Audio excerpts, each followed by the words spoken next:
everyone, I'm Joyce Brewer with MommyTalkShow.com. We're going to talk about our location sponsor, 5 Continents Gallery here in Buckhead, and we want to feature some of the children's clothing and artwork that you can find here. We're going to talk to one of the designers and sales representatives for some of the artists. This is Gigi Pedraza.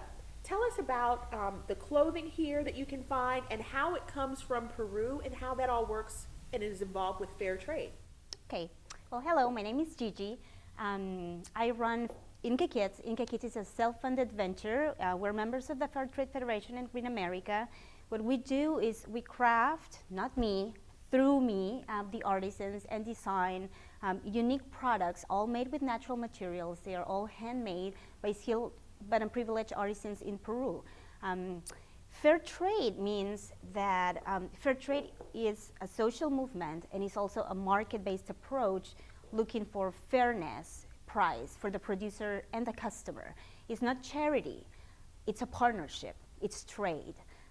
So we pay promptly, we design the products, we use traditional techniques so they don't die, but they are kept by the people of Peru. And we craft these things. For example, this is made of alpaca, it's hypoallergenic, it's all hand knitted. It has no plastic parts, so you don't have to worry about lead or toxic chemicals, nothing like that. It's perfectly safe. Everything that we do, again, is handmade. These are our artisans, the people that craft everything. They are all in different areas of Peru, and we do contemporary design using, like I said, natural materials and traditional techniques. I can show you one of our bestsellers, our books. This is a technique called... Yeah, this is something I was really impressed with when the gallery owner showed it to me, this book here that's actually like a pop-up book. It is. This is an arpillera book. This is the Boy of the Jungle. This is, arpillera is a technique where the artisans use recycled materials from other projects and they create a three-dimensional landscape. They cut and hand stitch every single piece. All the characters have Velcro, so that fosters creativity in the kids. They can move them around, and they can tell their own story. It's very colorful, it's very unique. None of them look the same, again, because it all depends on the materials, the yarns that they have left.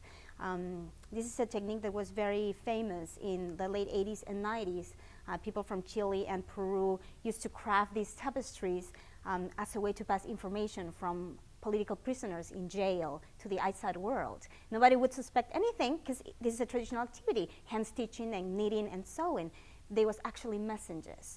And this is one of the reasons why we do Inca Kids and we use this technique. We want to keep it alive. We think it's a great legacy from our countries.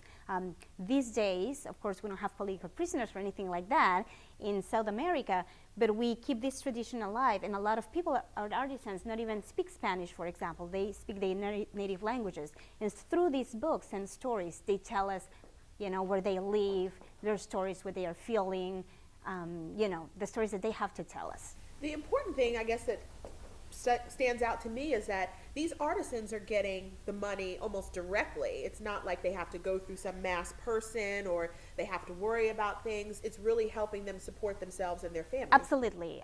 We work with 2 cooperatives. They represent more than 23 groups of artisans. In all, it's around 3,000 people that we are impacting in Peru. The people get the money directly. We cut between 3 and 10 middlemen in fair trade. And you know, according to all the statistics in 2008, fair trade movement affects more than 8 million people in the world living in poverty. So the artisans are, you know, the women, we work with 80% of the people that do our work are women. They get to stay in their houses or work with their kids in communal centers. They need, well, they care of their kids. You know, the kids get to go to school because they have the money to send them to schools. Water wells are built because now there's money in the community to do that. Tell me about this design, and I guess, because you've designed these too. Yes, yes. So it's not, this is not flimsy, this is not cheap, this is very good quality. Absolutely, it's 100% Peruvian cotton.